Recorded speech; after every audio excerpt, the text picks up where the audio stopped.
Welcome to Muscle Shoals Storyteller series of a Tape Noise podcast. We have with us today Skyler Taylor, who has been working. He's drinking some water right now, so that's that noise. You had to add to the noise? Yeah. So you were officially the first person to bring your own preamp and EQ to be recorded at the podcast. Congratulations, you're a first. He is...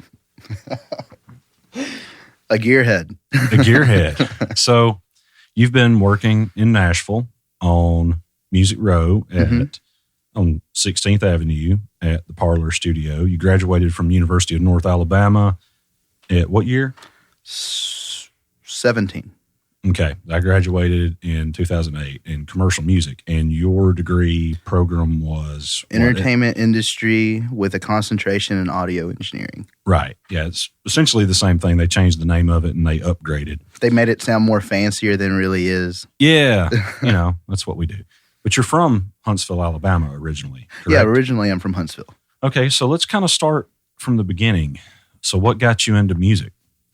Well, I've always been into music. Like my mom said that she got me like a little toy, like Fisher-Price piano, and I started playing that at 3. And then since then, I've picked up guitar. Really, any instrument, I would figure out how to play it in just a couple days, And I played in bands growing up. Played in a lot of worship bands for churches and stuff like that. I actually only played in marching band for 1 year and then decided that sports were way more fun. Which sport again? I played football mainly, but I did football, baseball, golf, and soccer. Oh, wow. So you really were into sports. Yeah. And then by the time I got to high school, I've really went towards football and golf. Cool. So you also grew up on a farm. Yeah, I grew up Tell us a little bit about that. Yeah, growing up on a farm was super fun. It really taught a work ethic. Mm-hmm. Because, waking up at 5 a.m. every morning to go do chores before having to go out to do either your day job or go to school really drove home how much work you actually have to do in life, That's a really good point. I'm glad you brought that up because I would imagine since you do this full time, you've been doing this full time for how many years? So I've been doing this 4? full time for 3 years now. Yeah, see, I've only been full time for a little over a year, and I'm older than you and have been doing this longer than you, but our career trajectory took a different path.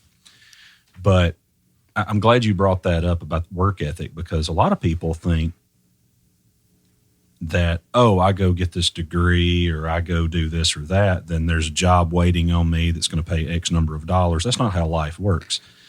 Did you have to do a lot of free and or cheap work early on leading up to build a portfolio? And if so, what are your thoughts on that and advice towards someone getting started who may not have the portfolio that you and I have at this point in our careers?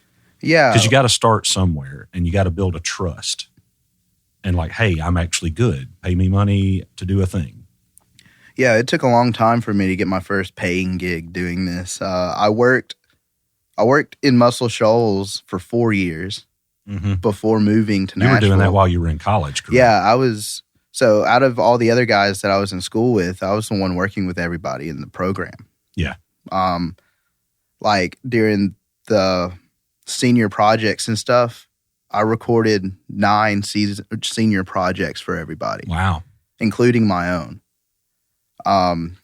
But I didn't get paid or start getting paid until my second year of Nashville. So I worked for free for a full year in Nashville before I started even making any money. Now, was that also doing studio and live at that time? Or no live. You hadn't gotten into doing live at that point. Let's kind of revisit that, put a pin in it and go back to that. But back to the work ethic concept, there's been many days that, 10 years ago, I wouldn't have thought, oh man, that's That's like the most un-rock and roll thing ever, to be in the studio mixing music at 5 a.m. But I've done it. It's like there's been a handful of time a client would be needing something, especially a songwriter, maybe a demo. They're needing to pitch a song, and they've got a meeting at 11 a.m., and I've got to make sure that that's done and sounds great for them. So, for a long time, this was my side hustle before it became my full-time gig. And I would have to work around my other work schedules and everything, and having family, wife, kids, and that whole deal too. You want to make sure you spend time with them. And that's hard because sometimes you're just tired, but you have to have the tenacity and the willingness to get up and work. And I think it's a misnomer that people assume that musicians and people in the arts stay up till 3 a.m. and get up at 12. That's not necessarily how the professionals work most of the time. Oh, yeah. I'll stay out until 4 a.m. working and get up at 7. Yeah. I mean, and I don't highly recommend that every day, because then you end up not on your A game because you're just tired all the time. You're exhausted and you make yourself sick. I went down that rabbit hole too. But I think it speaks a lot of someone's character if you're willing to do that, when it's just like, hey, I've got to get this done. But there's a belief system that I think is really unhealthy, that we think, oh, well, I went to college, I spent 4 or 5 years, and I should be able to walk into a position almost immediately. That's not how that works, especially in this field, because you have to prove yourself. You're working among people that have paid their dues. They've slept in the car. They've done a lot of things that, not necessarily that they want to see somebody else do it, but they want to see that you're willing to. And I think that goes along with proving yourself, not only your skill set, but your work ethic is a huge thing. It is for me, and I've seen that a lot of people are like, okay, this guy's the real deal. Yeah, you're not a real engineer until you wake up in a studio after working there for a week. Yeah. And you hadn't been home. Yeah. For the week. Yeah. And, you and I are both married, and that can be hard. Oh, yeah, it's super hard. But if you've got someone, you've got to have someone that's understanding and supportive too. And I'm lucky with that. We both are. That's hard. Yeah, I'm super lucky that Sam, my wife, understands that what I have to do just to make it. And not only do I have to do it, I'm doing it so I stand apart from everybody else. Yeah, I've often said before, you may out-talent me, but you're not going to outwork me. Oh, that's right. You don't have to be the best. No, you have to be the best person to work with, not necessarily the best skilled. You got to be the cool guy in the room that makes everybody feel comfortable and that they can trust. And music is a very personal thing. Oh, for sure. Billy Decker says it best. He said that he's not the best engineer in town, but he has the best work ethic and he's the nicest guy. And that's why people choose to work with him, because he's such a nice guy. Right. I mean, I've gotten work, just speaking for myself, for people, because people they feel comfortable working with me because I may be willing to try something and not be like, no, this is not how it's done. An artist, especially a songwriter, a singer especially, that's an emotional expression. And to be able to let your guard down and perform something from your heart and your soul that means something to you can be difficult. And it's probably impossible to do, just about, in front of someone in a studio setting that you may not feel comfortable. It's like it's just going to ruin the vibe. So being the person that people can trust, work ethic is a huge thing for that. I mean, people know if you're going to be willing to be up at 5 a.m. after being up till 3 a.m. working on something to make their project the best it can possibly be, they're like, man, this guy's serious about my passion. It's something that's dear to them that they're entrusting you with. So, I mean, there's a lot of responsibility there. You reminded me of that video game you were playing on the Xbox, the farming game. What's the name of that? Farming Simulator. Yeah, that is so freaking cool. The graphics look real. Like, whenever I mix at home, I play that game for my ear breaks. It's so mind-numbingly mindless because all you do is just sit there and drive a tractor. Well, that's in a straight line. Yeah, but I think there's huge value in that though, because one of the things I'll find myself doing is either listening to podcasts or audiobooks, or where I'm located, go down, walk out to the river, and just go kick back with a cup of coffee or something. You have to do something for ear breaks because you'll get fatigued. Oh, yeah. And definitely, I can't listen to anything on a break. So if I do, it's got to be passive. It's got to be it's got to be something that's just on in the background. Yeah. Or I'll watch TV or something like that. That's what I would do for my break. I mean, same thing is I work on so much music during the week that I don't listen to the radio. I do, but not a lot. I do kind of check out what's going on in the industry, but I'm the same way. I'm so in it. Yeah. In the industry, especially being in Nashville, and I do a lot of stuff in country radio. Right. So country music is all around me. So it's not like I'm falling behind what the trend is. So no, you're probably ahead of the curve on the trend because you're working on what has not come out yet. Oh, yeah. And if you're listening onto the radio, you're probably 2 years behind. Oh, for sure. So if you follow trends, you're already behind. Like I'm listening to talk radio. It's mind-numbing enough for me just to sit and listen to them talking. And because of that, it's gotten me really into politics because that's all that's on the radio is. No. So I can't do that. I bounce between all the talk radio stations that are in Nashville. So nope. I want to get all the views. I just want to hear what everybody's thinking. That's cool, though. I got in a time where I was watching C-SPAN all the time and listening to NPR all the time. And I worked for a local Fox TV station for a brief moment and master control operation. And it was cool experience, but I just can't.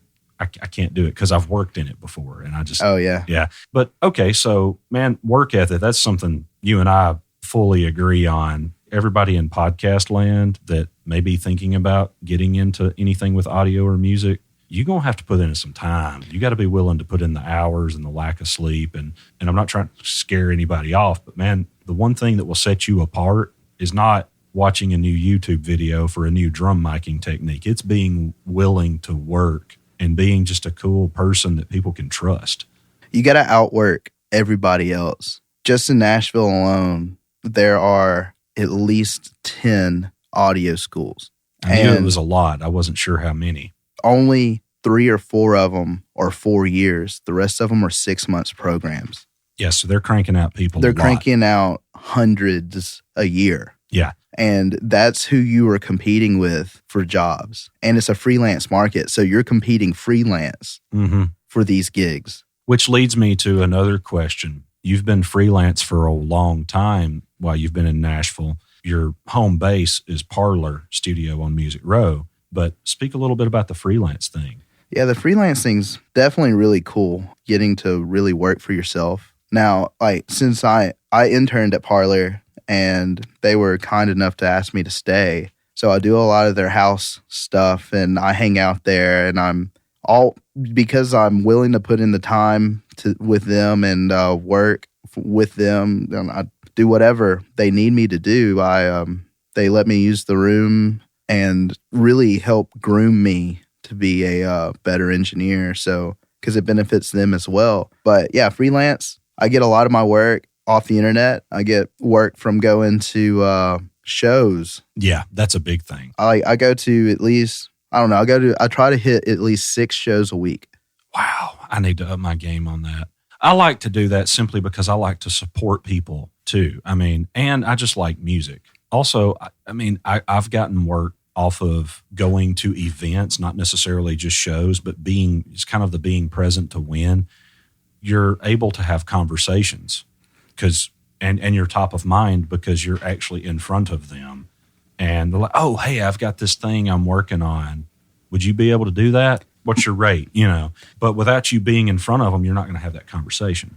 Well, you're more likely to get a gig being the last person that they think about. Exactly. So if you're at a writer's round and you hear them saying that, oh, we're about to cut this for a record, talk to them that day. And if they're talking about doing it within the next week or so, you're definitely going to be the last person that they think about.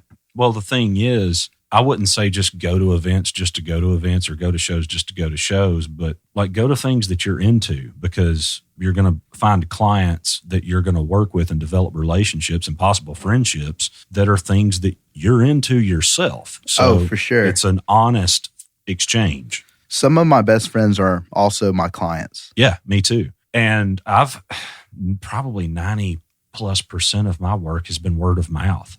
I mean, it's really like I mixed a song for a blues artist in Croatia. And that was believe it or not, that was not over the internet. That was a word of mouth thing. He sent me the files via WeTransfer, and I did the mix, and he was happy. So went to English radio, and anyway. Yeah, I do a lot of stuff that happens word of mouth, and that's mainly due to working with Robin and Larry. They own the Parlor, and they're well established. They've spent 30 years on Music Row, so they know everybody. And since people are coming to them to work at the studio or to write or what have you, and they use me, so by association, they meet me and then they start booking me at the studio there. So yeah, and that's a Michael Cronin designed room too, right? Yeah, so Michael Cronin was the acoustic advisor, but Larry built the studio. Oh, Larry actually did build it. Yeah. Oh wow,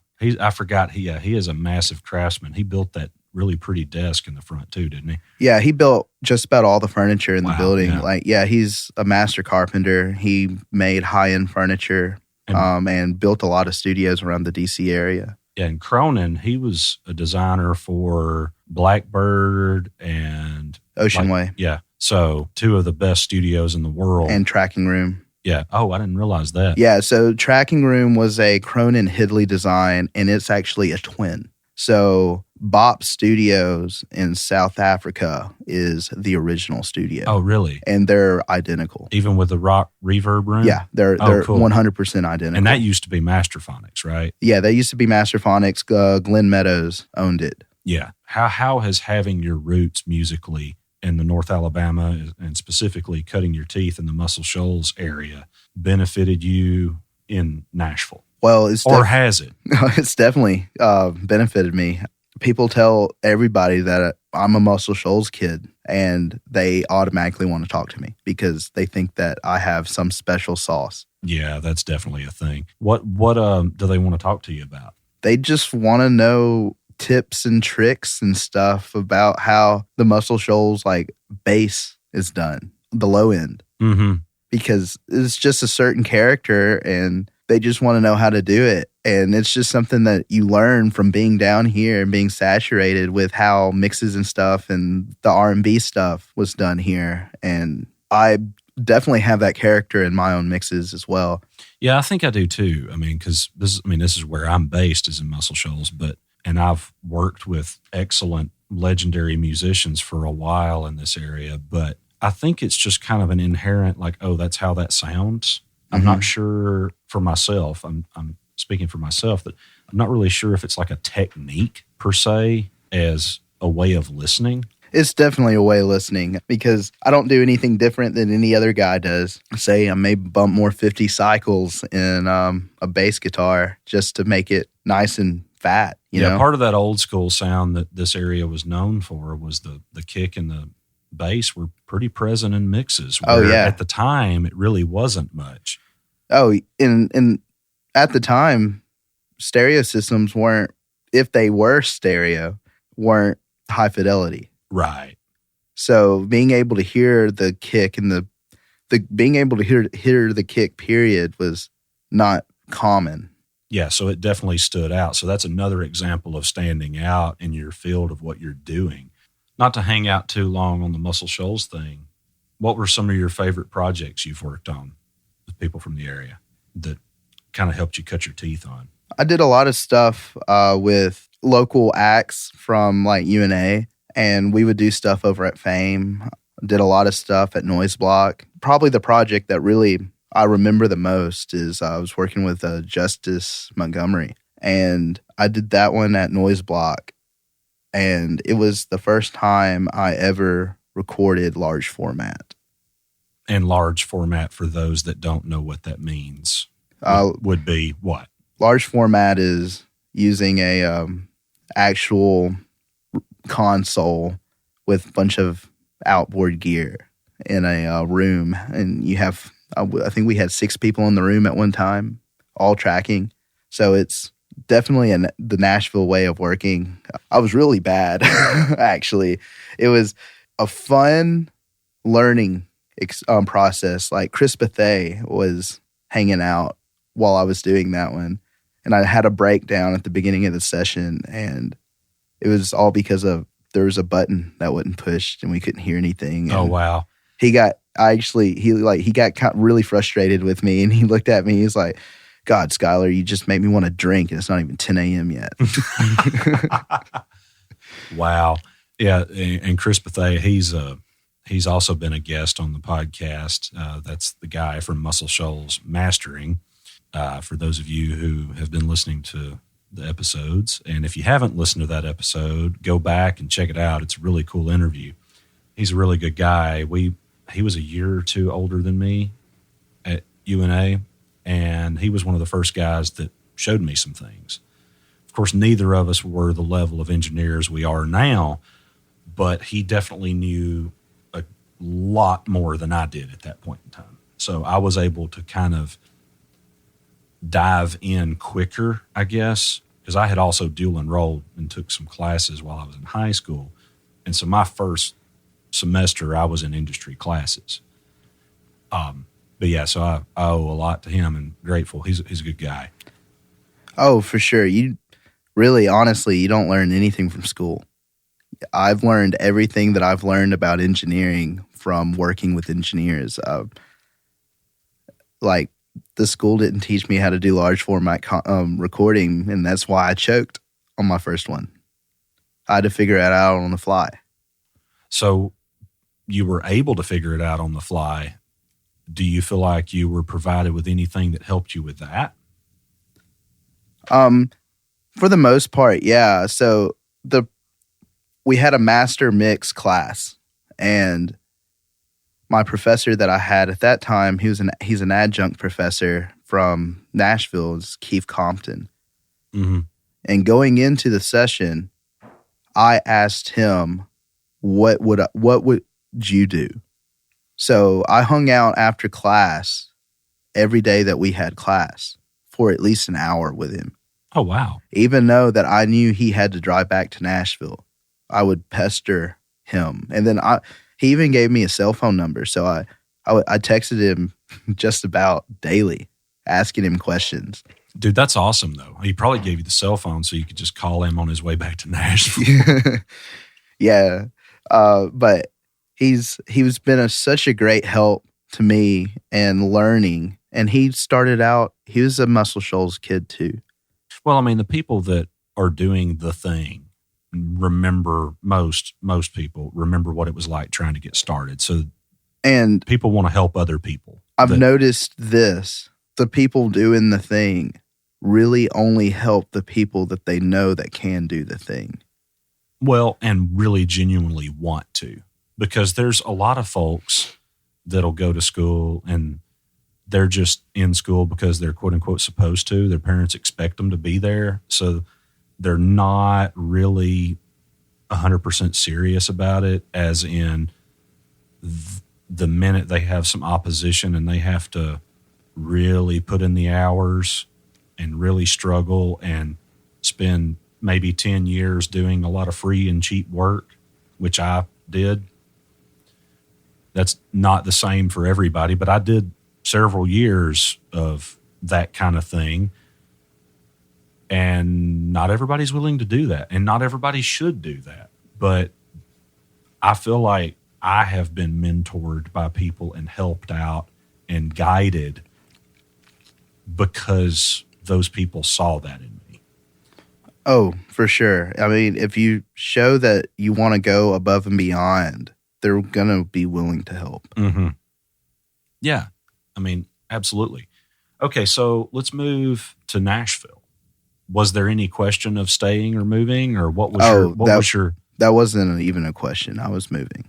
Okay, so it took you a year before you started getting stuff, really. So what did you have just a regular job? No, I haven't had a job since I lived in Florence. How did you do that? So I mean, I know Sam's a teacher, but like, how did you? And we didn't get married until my second year. And so she didn't even live in Nashville until my second year. Oh, wow. So I was there by myself for the first year working for free.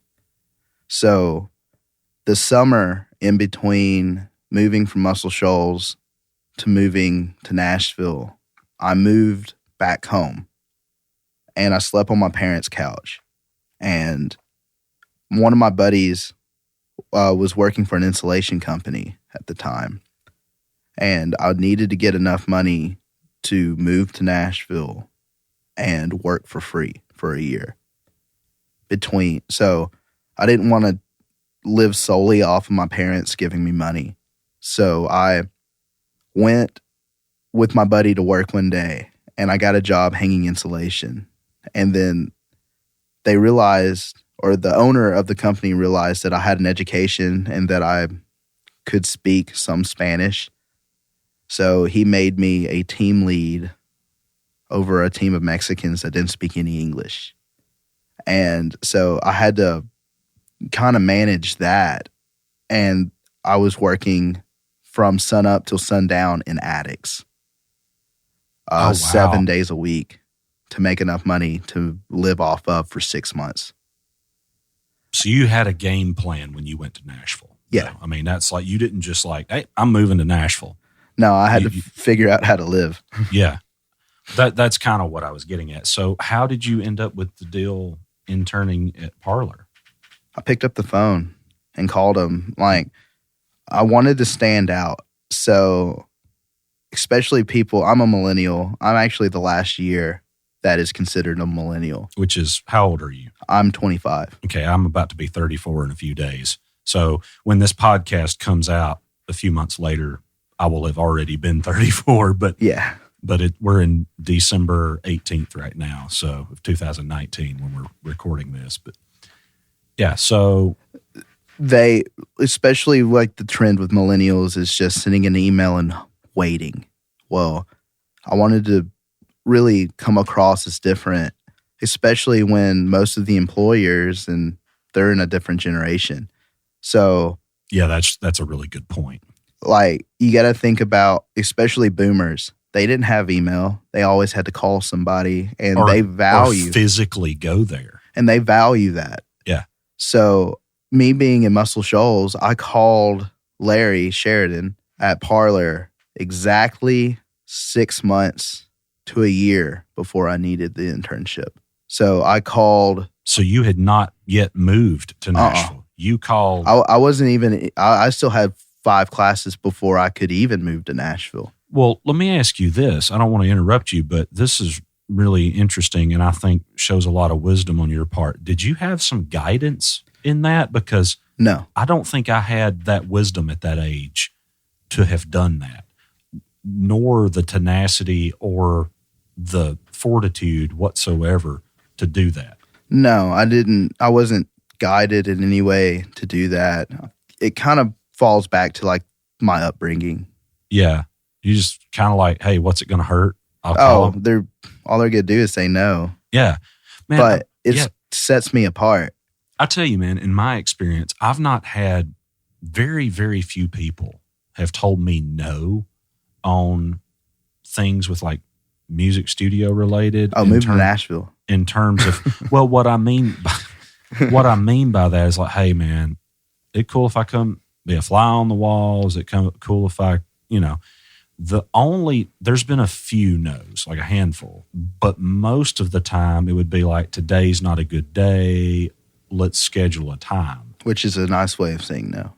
In some cases it has been, but most of the time it was legit. Hey, I've got this thing going on. You're welcome to come by. Hit me up and let me know. I may not be there, so let me know, and I'll make sure it's a day where I'm around. I may be out of town kind of thing. It's literally a case of logistics and matching schedules. I mean, that kind of goes back to people, if you're really standing out and willing to allow yourself to stand out, people are willing to help you. But I think that's a lot of wisdom in that, though, that before you ever left, months in advance, we're making these contacts. Because a lot of people will wait.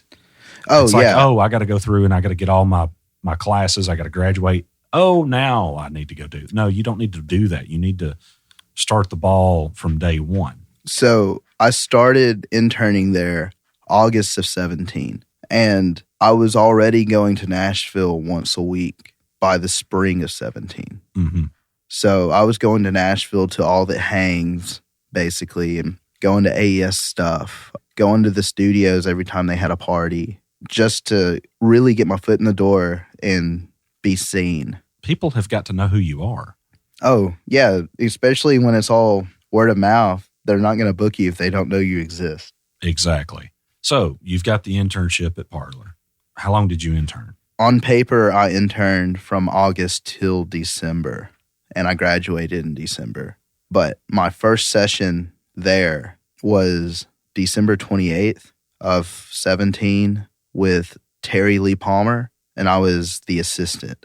And Terry Lee, everybody's heard him play. He's the lead guitar player for John Party. And we had his entire band in there. So that was my first credit as an assistant. You can look him up on Spotify. It's Terry Lee Palmer, and he has an entire EP out right now from that session. It was his debut. And then I worked, I guess, still doing the intern's role from January of 18 to May of 18. And then after that, I started transitioning more into the engineer.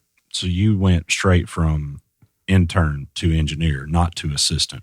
Well, so I do a lot of assisting. I'm the assistant, the house assistant engineer for if a big demo session comes in and they have a budget for a bigger engineer, then they're going to book a bigger engineer.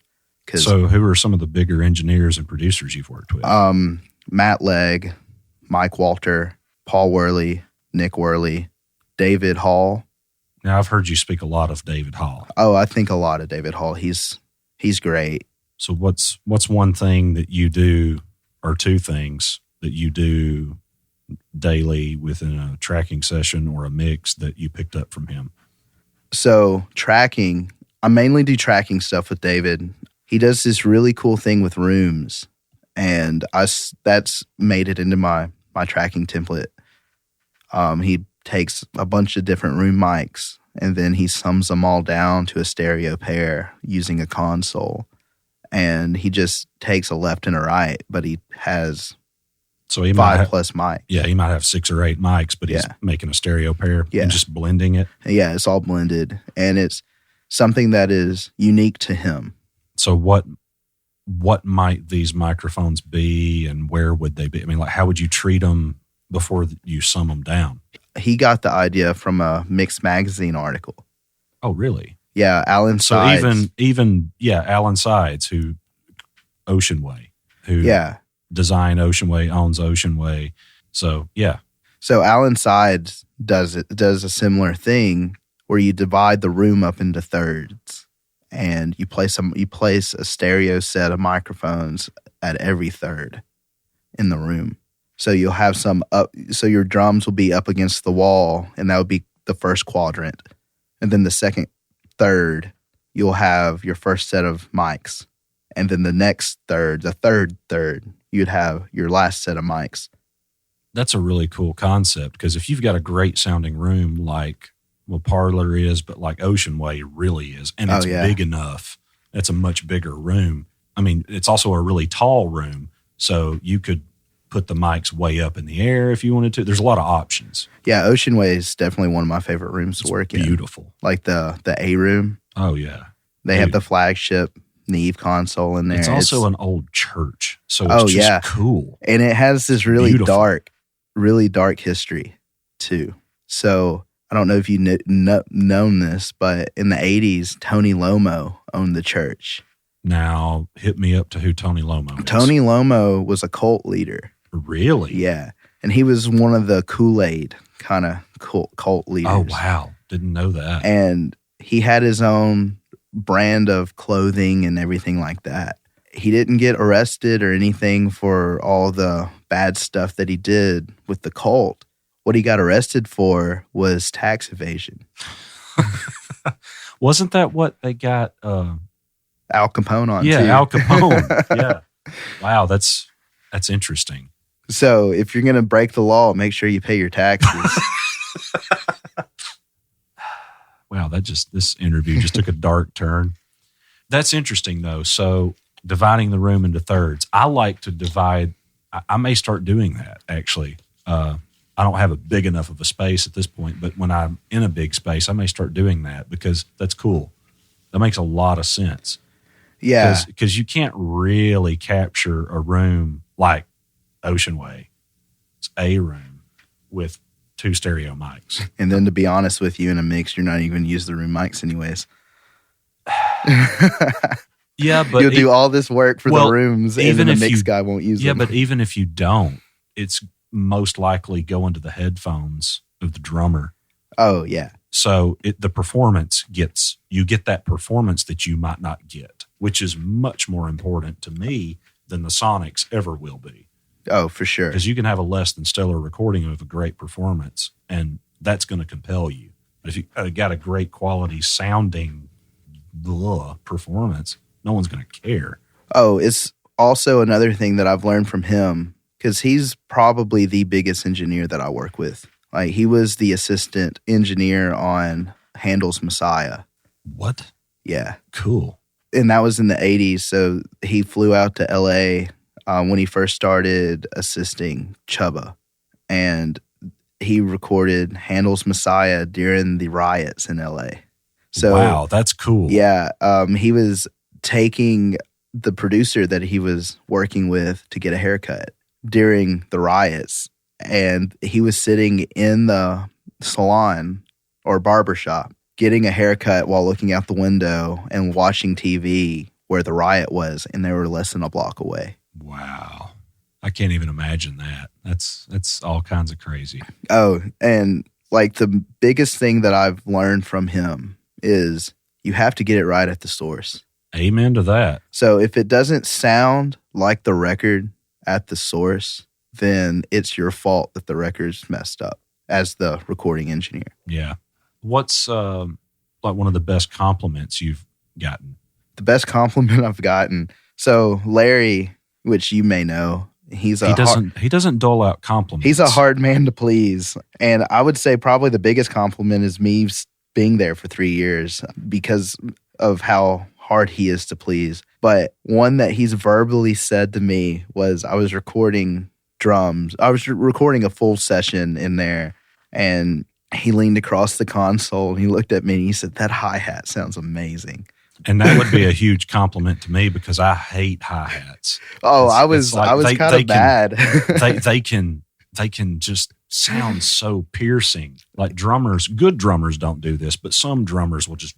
And that was this year. Bash them. That was my first compliment that I've gotten from him verbally. And, oh, wow. And that was 3 years. And I was so mad because he's like, the hi-hat out of all of it, not the drums sound great. Not the snare, not the kick. You know, the things that, like, the snare is the vocal of the drum kit. That's a really good quote. I like that. Yeah. And he said the hi-hat. And why would you say the snare drum is the vocal of the drum kit? Well, it's the important part of the kit. It's holding down the backbeat. That's a really good point. I've never heard anybody say that. I like that. If you think about a mix, the important part of the mix, all the important information in a mix are in the center. Yeah, kick, bass, snare, vocal, lead vocal. Yeah, and everything else is just pushed off to the sides. Mm-hmm. Well, what do you have hottest in a song? Vocal and a snare. Vocal and a snare. Yeah, that's a really good point. When you listen at a really low level, the only thing that should come through is vocal, kick, and snare. So if you turn down your fader as low as it will go after you have your song mixed, all you're going to hear is vocal, kick, and snare. Yeah. I do that a lot. I tend to mix at low volumes anyway. I mix at 90 decibels. think I'm around. I measured it a while back. I'm like 87, something like that. Well, the reason why I mix at 90 decibels is because that's when the frequency spectrum is flat. Well, see, your room has more tuning to it than mine does too. So the louder I get some more artifacts. Yeah, I end up hearing the room a little more than I end up hearing my speakers. and your speakers have front ports on them, which adds a boost in the upper mids. Exactly. Which, when I was leaning across your console earlier and we hit play, and I felt the puff hit me in the face, that kind of put me off. I'm like, how do you use these? Hey, I know them well. That's how. I'm not big on ported speakers, except for the Westlakes that I mix on. Those are ported, but they're also midfields, so they're 10 feet away from me. Yeah, if you're filling air off of those, you're mixing loud. You're parting your hair. You're going deaf. So what are some of the top artists and or bands you've had the luxury of working with? I guess name drop. So my first day in Nashville, Trisha Yearwood came in. I was only an intern, but I got to hang out on that session and help assist. Mm-hmm. So that was with Trisha. And then later that week, Garth came in, and I was around them weekly for the first year. Garth owns Allentown Studios, which is on the corner of 16th and Horton, and they were renovating their studio. So all of the radio liners and commercial break stuff for Trisha's cooking show was cut at the parlor for 2 years. Oh, cool. So their engineer, Buster, would come over, and I would sit with him and learn tricks and tips from him on recording podcast style, or like interviews like this. And they would use the $10,000 Sony mic for podcasting. For podcasting. That's awesome. Yeah, it was super cool. That was probably one of my favorite experiences, was being around them. But later on, being in Nashville, I've ran live sound for Big and Rich. Oh, I didn't know that. He's from around here. Daryl Worley. Yeah, I'm working a show with him Saturday, actually, in Savannah, Tennessee. Brooks and Dunn. I actually mixed live Billy Ray Cyrus and Lil Nas. Oh, cool. Yeah. You've also worked with Ringo, correct? Yeah, I didn't really work with him. I was hanging out on the session. Okay. Yeah, he was working with Frampton. That's cool. I was with Gavin DeGraw in the H room at Blackbird. Oh, cool. Earlier this year. So I work in Blackbird at least once a year. I met Yellow Wolf.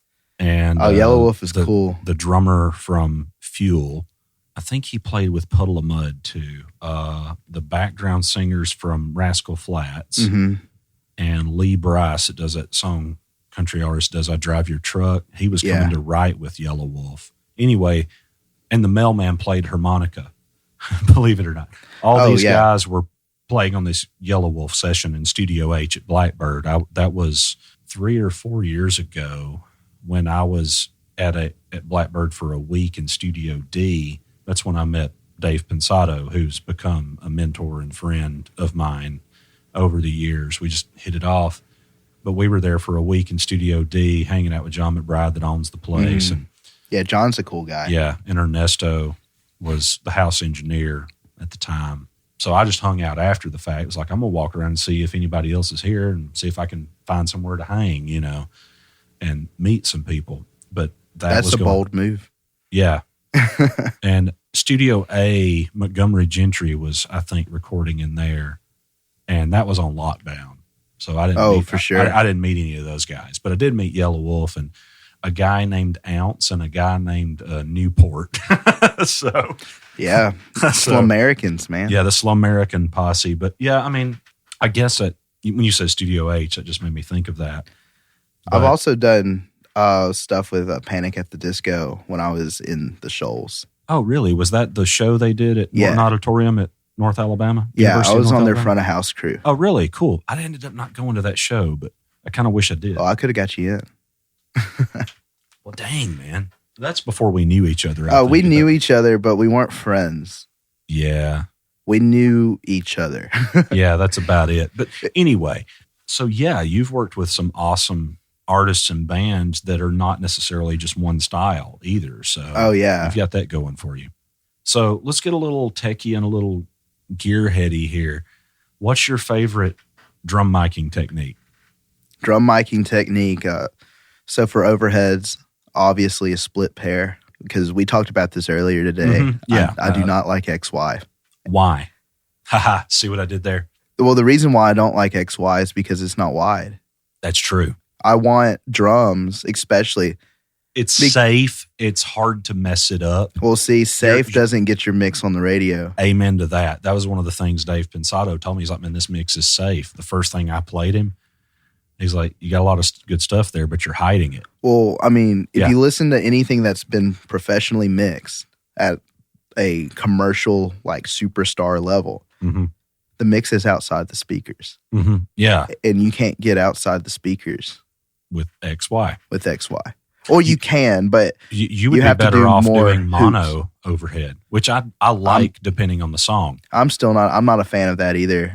I like. I can sum it down if I need it. Well, but I like mono overheads when I want my guitars to be more outside the speakers than I want my drums. Does that make sense? well, So it has its purpose. I don't guess. do mono overheads because I can sum them down to mono if I need it. I want to have the option. Yeah, and see, that's in a perfect world. I would have 3 overheads. I'd have one in the middle and 2 on a spaced pair. And since the way I work now, I work in that perfect world Yeah, for the most part. yeah. I have You've as got a many great- channels Yeah, as you I got need. a great collection of mics too. You're working on the Trident C. I'm working on an ADC. It's real similar to Jimmy Nutt's ADB. And that's at the Nut House studio in the Shoals area. The only difference between the ADC and the ADB is I have EQ on the return side, and that would be nice. and that's the only. And I've only used it once. Oh, really? Yeah, Oh, wow. I figured you'd use it all the time. no. Oh. I EQ going in. I'm not getting EQ on the return side because Yeah, but knowing you, I figured you would do something weird. now if I mix on the desk, then I'm sending all my auxiliaries Mm-hmm. to the return side, and I will EQ then. But if I'm not going to mix on the desk, then I don't use the EQs on the return side.